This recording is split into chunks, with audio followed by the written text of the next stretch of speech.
الحمد للہ رب العالمین والصلاة والسلام علی نبینا محمد وعلی آلہ وصحبہ اجمعین۔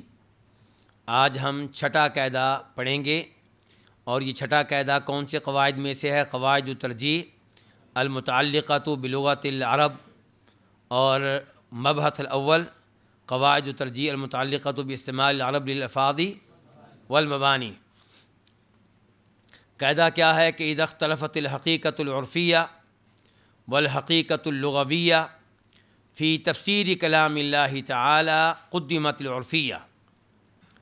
جب اللہ کے کلام کی تفسیر میں عرفی حقیقت اور لغوی حقیقت ایک دوسرے سے ٹکرائیں، ایک دوسرے سے اختلاف کریں، تو قدمت العرفیہ کس کو ترجیح دی جائے گی؟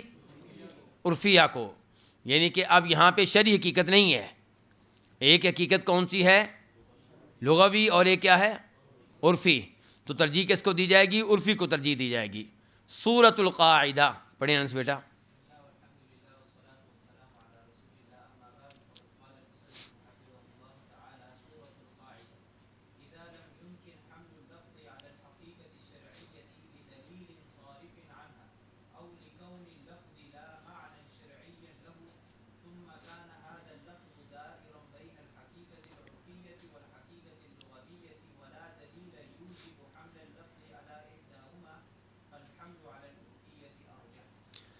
اذا لم یمکن، جب ممکن نہ ہو کسی لفظ کو شرعی حقیقت پہ محمول کرنا۔ کیوں ممکن نہیں ہے؟ لدلیل کس کے متعلق ہے؟ لم یمکن کے۔ ممکن اس لیے نہیں ہے کہ وہاں پہ کوئی دلیل ہے صارف عنہا جو شرعی معنی سے اس لفظ کو پھیرنے والی ہے۔ او لکون اللفظ، یا دوسرے نمبر پہ ایسا ہے کہ لفظ جو ہے اس کا شرعی معنی موجود ہی نہیں ہے، وہ عام لفظ ہے، ایسا لفظ نہیں ہے جس کے معنی میں شریعت نے کوئی تبدیلی کی ہو۔ ثم كان هذا اللفظ دائرا بین الحقیقت العرفیہ والحقیقت اللغویہ۔ اب یہ لفظ عرفی حقیقت اور لغوی حقیقت کے مابین گھوم رہا ہے۔ حقیقت سے مراد آسان لفظوں میں کیا ہے؟ معنی، یعنی کہ عرفی معنی اور لغوی معنی کے مابین گھوم رہا ہے۔ کچھ لوگ کہتے ہیں کہ یہاں پہ عرفی معنی ہے، کچھ کہتے ہیں لغوی معنی ہے۔ ولا دلیل یوجب حمل اللفظ علی احداہما، اور وہاں پہ کوئی دلیل نہیں ہے جو اس لفظ کو ان دو معنی میں سے کسی ایک معنی پہ محمول کرنے کو واجب قرار دے۔ فالحمل علی العرفیۃ ارجح، تو تب ہم کہیں گے کہ اس لفظ کو عرفی معنی پہ محمول کرنا زیادہ راجح ہے۔ بیان الفاظ القاعدہ، اس قاعدہ میں جو الفاظ آئے ہیں ان کی وضاحت۔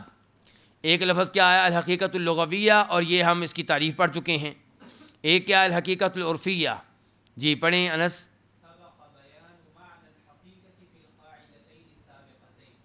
جی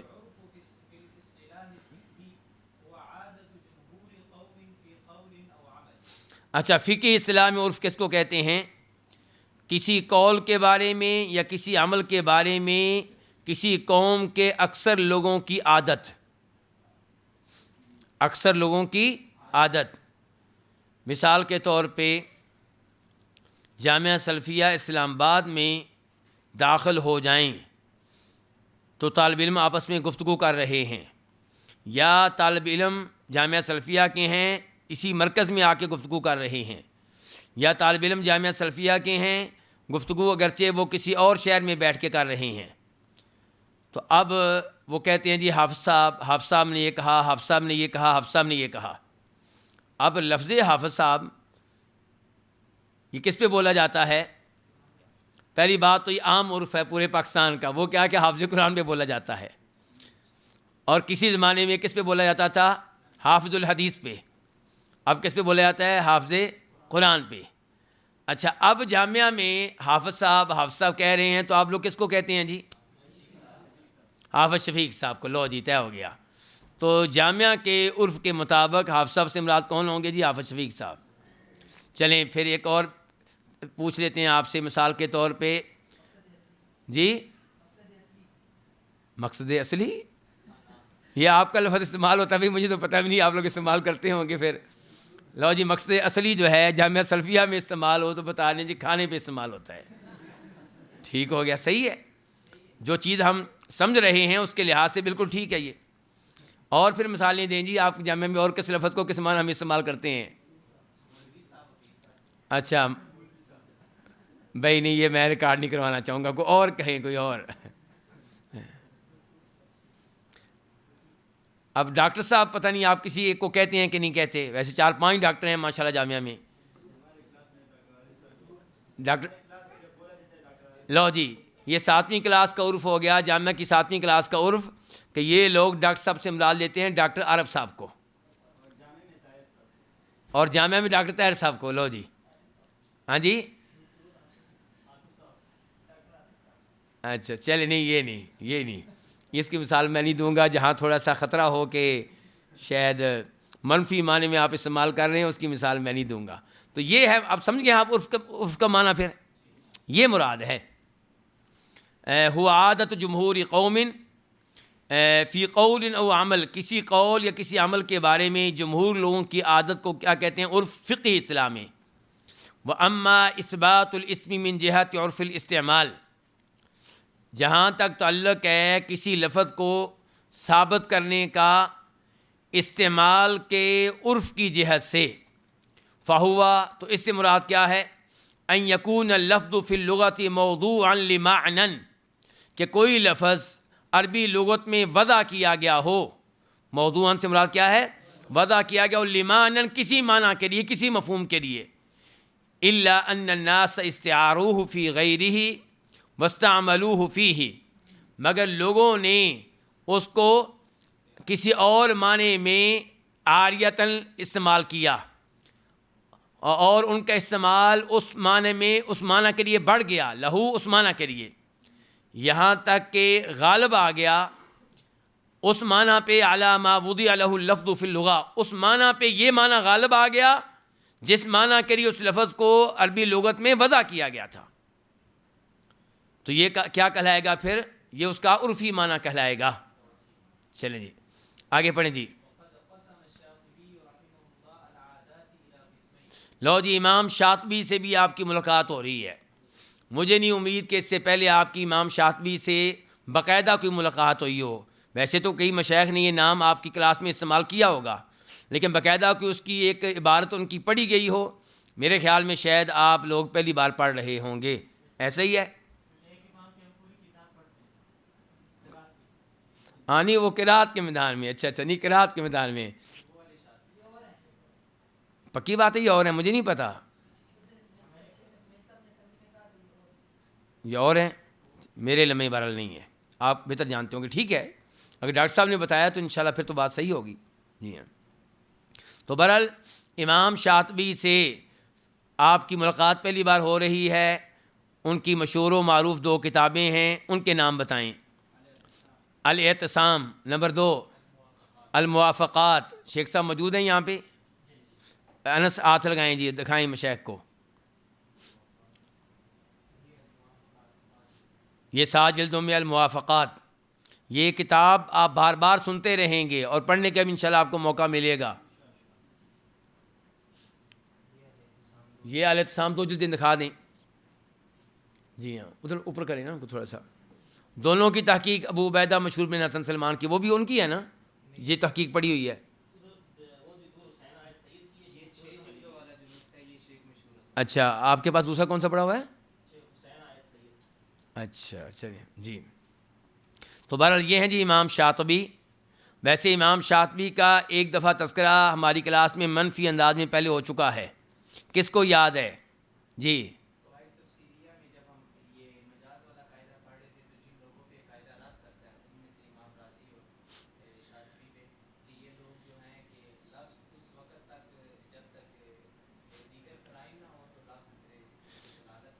یعنی کہ ان کے نزدیک یہ ہے کہ الفاظ جو ہیں وہ فائدہ نہیں دیتے. کس کا؟ یقین کا.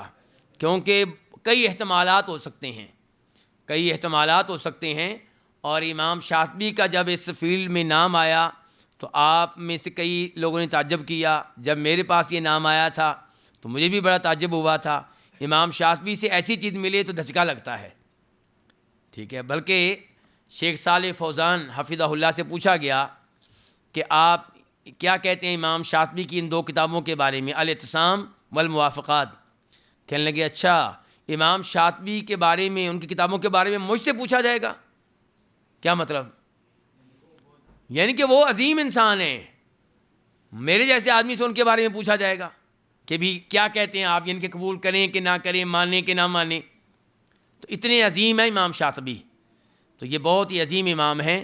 تو اب آپ یہاں پہ ان کی ایک بات پڑھنے لگے ہیں جی۔ تو امام شاطبی نے عادات کو 2 قسموں میں تقسیم کیا ہے۔ کتنی قسموں میں؟ جی پڑھیں جی انس۔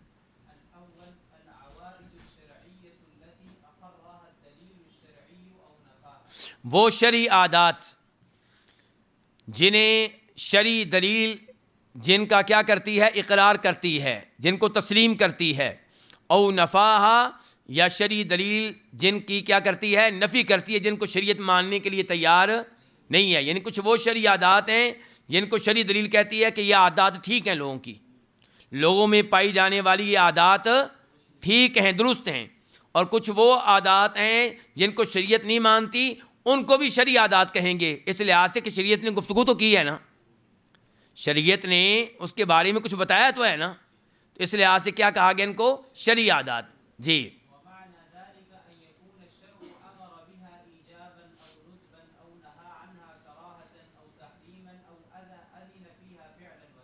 مطلب اس کا یہ ہے کہ شریعت نے امر بہا، ان عادات کے بارے میں حکم دیا ہے، ایجاباً، وجوبی طور پہ، یعنی کہ کہا ہے کہ اس عادت کو اپنانا واجب ہے، او ندباً، یا استحبابی طور پہ، او نہا عنہا، یا ان سے منع کیا کراہتاً، کراہت کے طور پہ، او تحریماً، یا تحریمی طور پہ، ان کے حرام قرار دیا ہے، او ادینہ فیہا، یا اجازت دے دی ہے فعلاً و ترکہ، کرنے کی یا نہ کرنے کی۔ اس آخری کو کیا کہتے ہیں؟ اباحت، جواز، ٹھیک ہو گیا۔ یعنی کہ کوئی نہ کوئی گفتگو تو شریعت سے ملی نا، تو اس کو کیا کہیں گے؟ شرعی عادات۔ اس کی مثال آپ لکھیں، مثال کے طور پہ ازالت النجاسات۔ ہاں جی، دین اسلام آنے سے پہلے مکہ کے لوگ پخانہ وغیرہ صاف کرتے تھے کہ نہیں کرتے تھے؟ جی کرتے تھے نا۔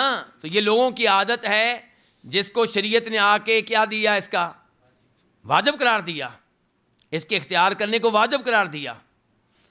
اچھا ایسے ہی آپ لکھ لیں ستر العورات، دوسری مثال۔ آئیں ڈاکٹر صاحب تشریف لائیں جی۔ ستر العورات،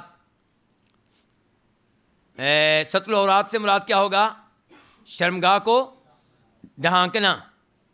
مجموعی طور پہ اس کے بھی ڈھانکنے کے وہ قائل تھے، وہ ڈھانکا کرتے تھے، تھوڑی بہت کمی کوتاہی ہو سکتی ہے، لیکن بنیادی طور پہ یہ تصور موجود تھا کہ شرمگاہ کو ڈھانکنا ہے۔ تو شریعت نے آ کے اس عادت کے بارے میں کیا کیا؟ واجب قرار دیا۔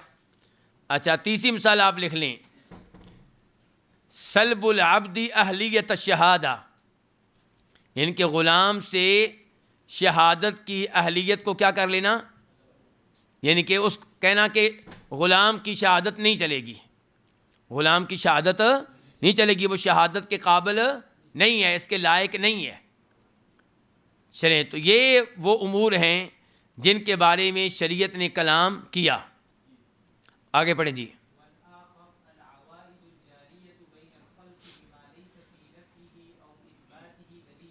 چل رک جائیں، دوسرے نمبر پہ وہ عادات جو جاری ہیں بین الخلقی، لوگوں کے مابین،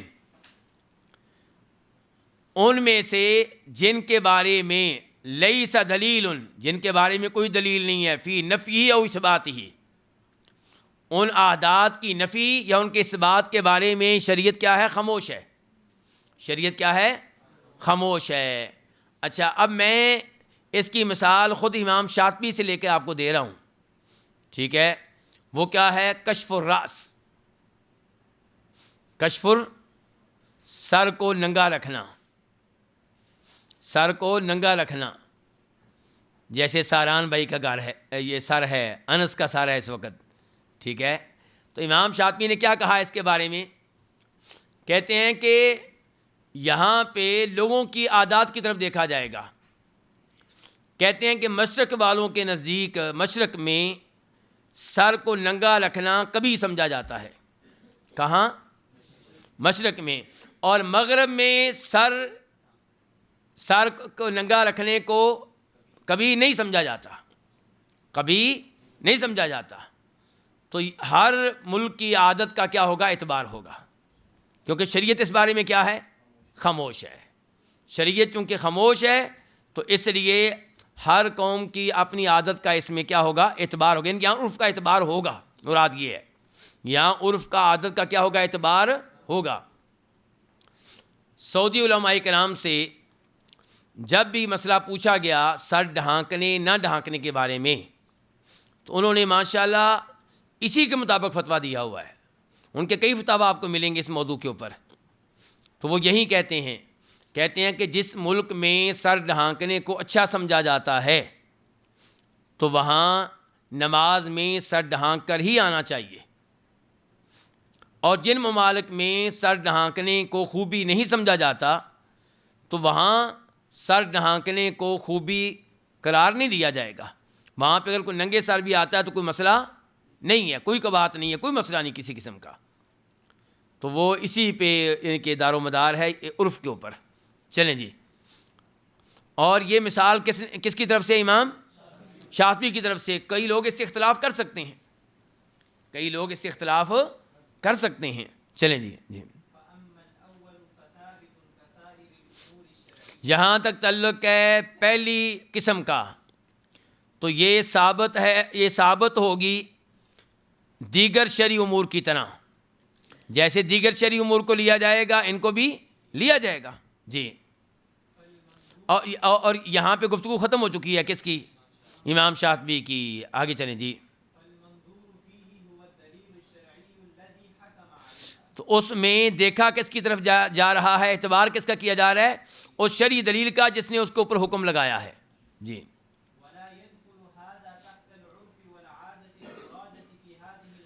اور یہ جو قسم ہے ولا يدخل ہذا سے مراد کون سی قسم ہے شیخ راحت؟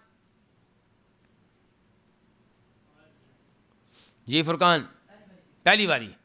اور یہ جو شرعی عادات والی پہلی قسم ہے یہ داخل نہیں ہے اس عرف اور اس عادت کے تحت جو مقصود ہے ہمارے اس قاعدے میں جی.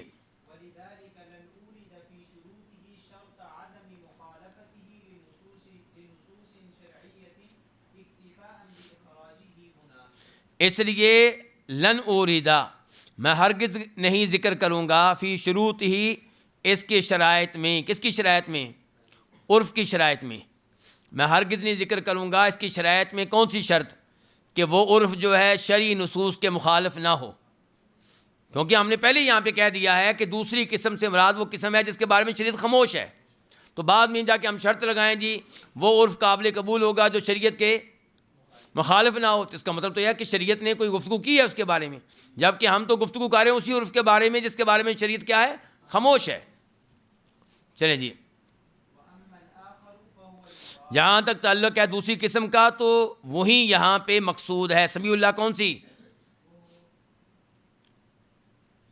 جو شرعی عادات نہیں ہیں جی. العوائد الجاریہ بین الخلقی جی جی. ویسے جو پہلی قسم ہے وہ بھی العوائد الجاریہ بین الخلقی ہیں، لیکن وہ ہیں جن کے بارے میں شریعت نے گفتگو کی ہے جی.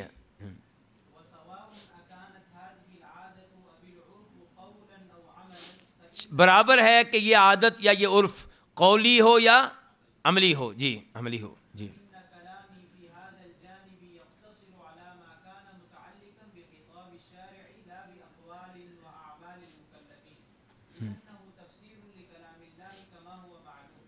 اچھا عملی کی مثال آپ لے لیں. عملی کی مثال شادی ہو رہی ہے، اب کب حق مہر ادا کرنا ہے؟ نکاح سے پہلے یا نکاح کے وقت یا نکاح کے بعد یا شادی کی رات یا ولیمے والے دن یا ولیمے کے بعد یا ولیمے کے موقع پہ؟ اس میں اعتبار کس کا ہوگا؟ عرف کا ہوگا. اگر آپ کے ملک میں سب لوگ نکاح کے موقع پہ ہی حق مہر ادا کرتے ہیں تو آپ کیوں نہیں لے کر آئے جی؟ جب پتہ ہے کہ یہاں پہ معاملہ ہی یہی ہوتا ہے۔ ایسے ہی آپ بیو کی طرف آ جائیں، کچھ بیو یا اجارہ کرائے پہ چیز لینا بنوانا، کچھ میں کیا ہوتا ہے پیسے پہلے دیے جاتے ہیں، کچھ میں کیا ہوتا ہے پیسے بعد میں۔ اچھا یہ اسکولوں کا عرف کیا ہے؟ وہ مہینے کی فیس پہلے لیتے ہیں کہ بعد میں؟ پہلے لیتے ہیں۔ اگرچہ ان کی یہ بدماشی بڑی ہے ان کی، لیکن ان کا عرف کیا ہے بہرحال کہ وہ فیس کب لیتے ہیں؟ پہلے ہی لے لیتے ہیں۔ اچھا اور درزی لوگ بعد میں لیتے ہیں، ٹھیک ہو گیا۔ اگر آپ نان کا آرڈر دینے جائیں، آدھے پہلے کچھ نہ کچھ پہلے بھی لیں گے، کچھ باقی بعد میں لیں گے، ورنہ تو آپ آرڈر دے کے بھاگ جائیں تو ایسا نہیں ہوتا۔ تو کہنے کا مطلب ہے اپنے اپنے عرف ہیں۔ اچھا دودھ والوں کا عرف کیا ہے؟ وہ بیچارے بعد میں ہی لیتے ہیں، ان کو پتہ ہے کہ ہم نے پہلے مانگے تو پھر ہم سے دودھ لیا ہی نہیں جائے گا۔ تو بہرحال اپنے اپنے عرف ہیں، تو یہ ہے عرف سے مراد۔ چلیں جی جی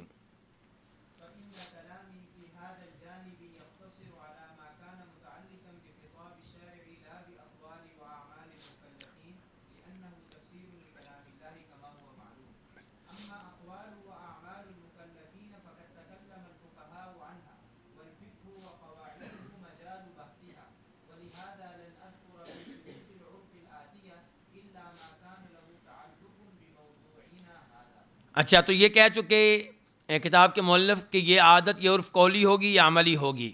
پھر کہتے ہیں فإن کلامی فی ھذا الجانب، میرا کلام اس موضوع پہ یقتصر محدود ہوگا اس پہ جو شارع کے خطاب کے متعلق ہے۔ کیا مطلب؟ کہنے لگا میری گفتگو اس موضوع پہ جو ہوگی نا، یہ اس عرف کے بارے میں ہوگی جو شارع کے خطاب سے تعلق رکھتا ہے۔ شارع نے جو الفاظ استعمال کیے ہیں، قرآن کی آیتیں ہیں، نبی صلی اللہ علیہ وسلم کی احادیث ہیں، وہاں پہ عرف کیا ہے؟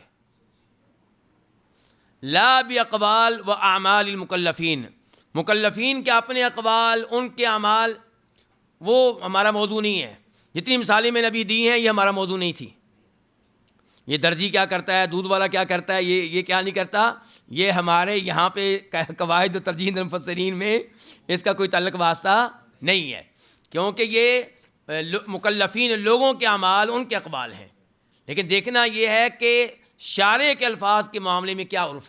جی آگے جی لِأَنَّهُ تفسیر لکلام اللہ، کیونکہ وہ عرف جو ہے اللہ کے کلام کی تفسیر بنے گا، کما ہوا معلوم، جیسا کہ معلوم ہے۔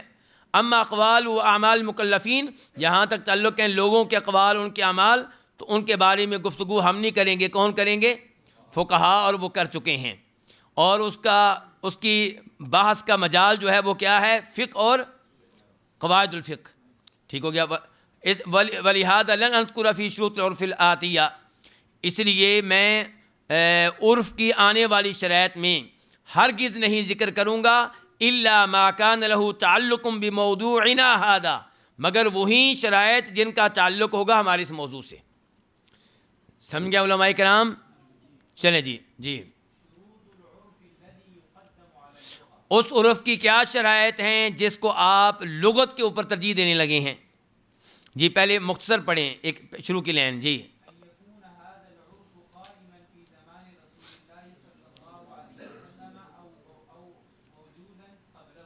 یہ کہ یہ عرف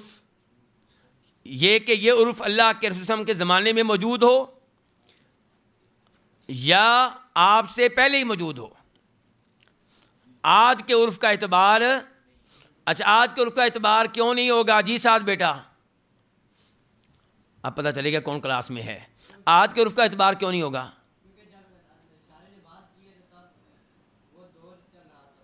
کیونکہ شارع نے قرآن کو اتارا ہے اس زمانے کے عرف کے مطابق۔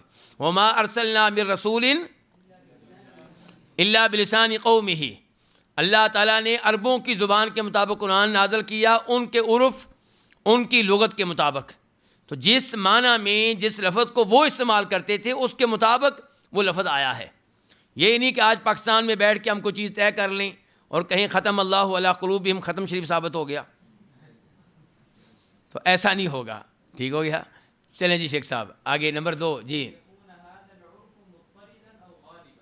یہ کہ یہ عرف کیا ہو، مطلدن ہو، کیا مطلب 100% ہو، اور غالباً یا غالب ہو 99%، 98%، 97%، 95%، 90%۔ چلیں جی آگے نمبر 3، اس لفظ کی کوئی شرعی تفسیر نہ ہو، محمل کا معنی تفسیر، اس لفظ کی کوئی شرعی تفسیر نہ ہو، او وجد دلیل صارف عن ارادتہ، یا کوئی دلیل پائی جائے جو اس کا معنی مراد لینے میں رکاوٹ ہو۔ کون سا معنی مراد لینے میں؟ شرعی معنی مراد لینے میں۔ چلے جی اب تفصیل سے پڑھیں، یا اتنا ہی کافی ہے ان میں، میرے خیال میں یہ اتنا ہی کافی ہے بس، ٹھیک ہے چلیں جی۔ اس قاعدے کی تطبیقی مثالیں جی،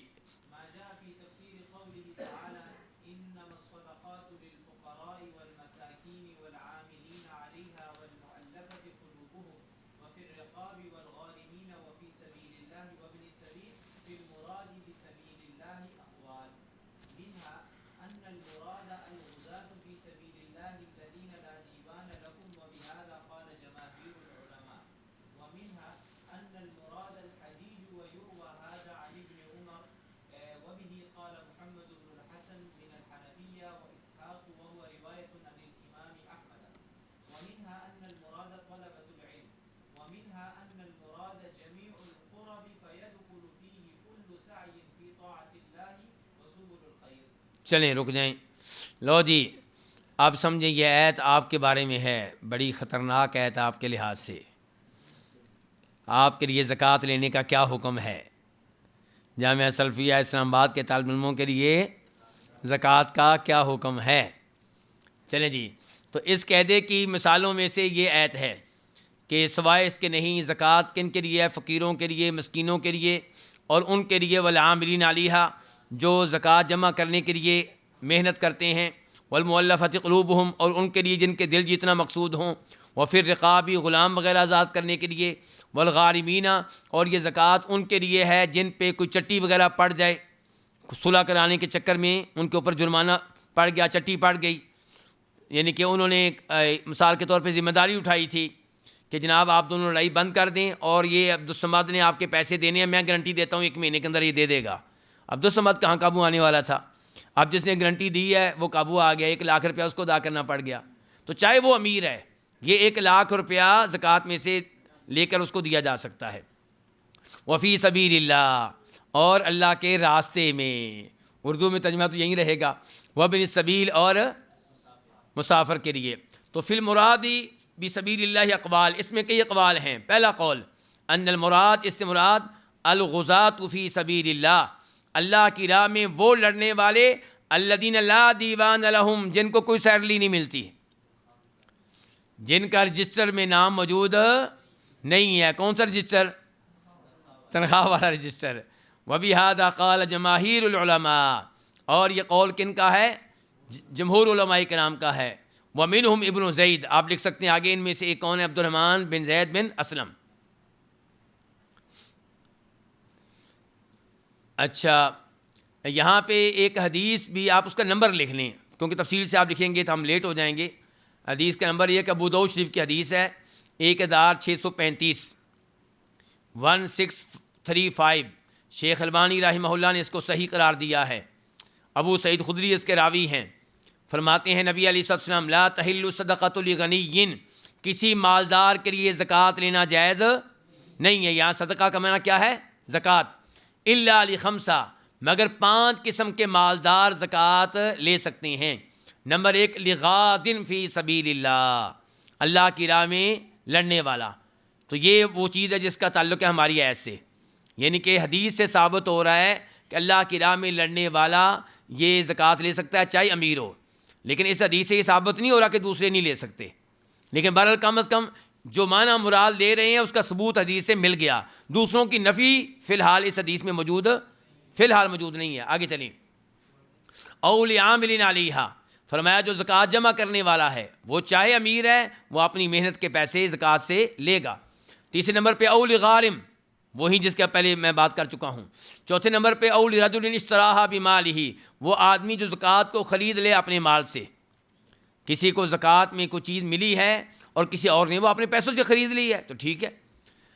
اول رجل کان لہ جار مسکین، یا کسی آدمی کا پڑوسی ہے مسکین، فتصدق علی المسکین، مسکین کو زکوٰۃ دی گئی، فاہداها المسکین للغنی، اور مسکین نے یہ مالدار کو بطور تحفہ دے دی وہ چیز. ٹھیک ہے، تو یہ اس حدیث سے ثابت ہوئے، تو اس میں ہمارا بھی ثابت ہو گیا لغاد فی سبیل اللہ. حدیث کے نمبر 1635 1635. اور اس حدیث میں رد ہے امام ابو حنیفہ رحمہ اللہ پہ اور ان کے دو شاگردوں پہ، کیونکہ انہوں نے یہ قید لگائی ہے کہ وہ غازی لے سکتا ہے جو فقیر ہو. فقیر ہوا تو پھر فقیر ہونے کی وجہ سے لے رہا ہے نا. اس سے یہ قید لگا کے تو آپ نے حدیث کی دلالت کو ختم کر کے رکھ دیا، بلکہ دوسرے نمبر پہ آپ کہیں گے کہ عید کو بھی ختم کر کے رکھ دیا، یعنی کہ وہ فی سبیل اللہ کو اڑا دیا آپ نے. اچھا، یہ نمبر 2 کہ اس سے مراد کون لوگ ہیں؟ حاجی. اور یہ مروی عبداللہ بن عمر سے، اور یہی کہا محمد بن حسن نے احناف میں سے، اور امام اسحاق بن راہویہ نے، اور یہی روایت ہے امام احمد سے.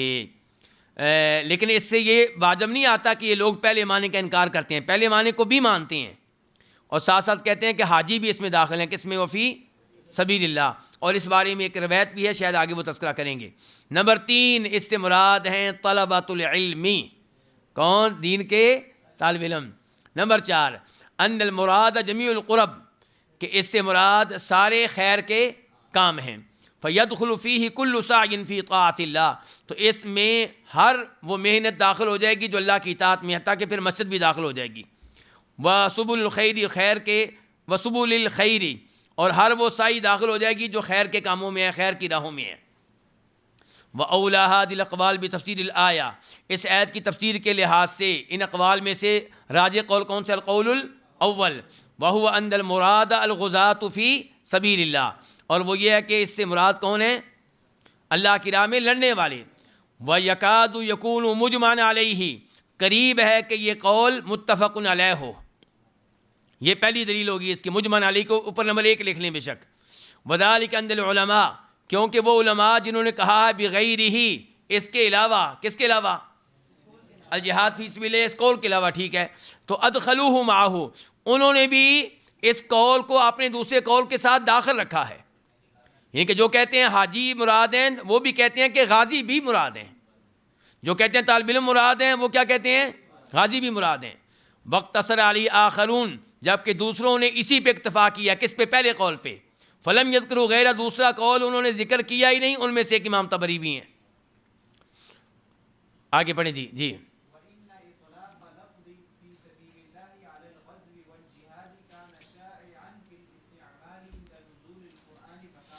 یہ دوسری دلیل بن گئی کہ بے شک فی سبیل اللہ کے لفظ کا استعمال غزو پہ اور جہاد پہ یہ عام تھا. استعمال میں کب؟ نزول قرآن کے موقع پہ. فکان عرفا، تو یہ کیا بن گیا؟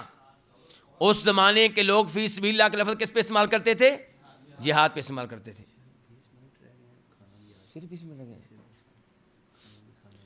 چلیں جی، بس ٹھیک ہے، ہمارا مقصود پورا ہو گیا. آگے تھوڑا سا آپ دیکھ لیجئے گا. بس محلے شاید ہمارا مکمل ہو گیا ہے. ٹھیک ہو گیا. فکان عرفا یہاں تک ہم نے پڑھا ہے.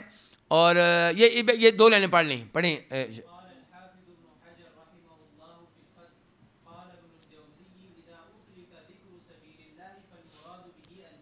ٹھیک ہو گیا. جب فی سبیل اللہ کا لفظ بولا جائے تو اس سے مراد کیا ہوتا ہے؟ جہاد. جی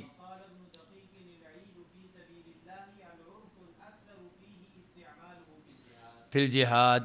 ٹھیک ہو گیا. فکان ھذا القول، جی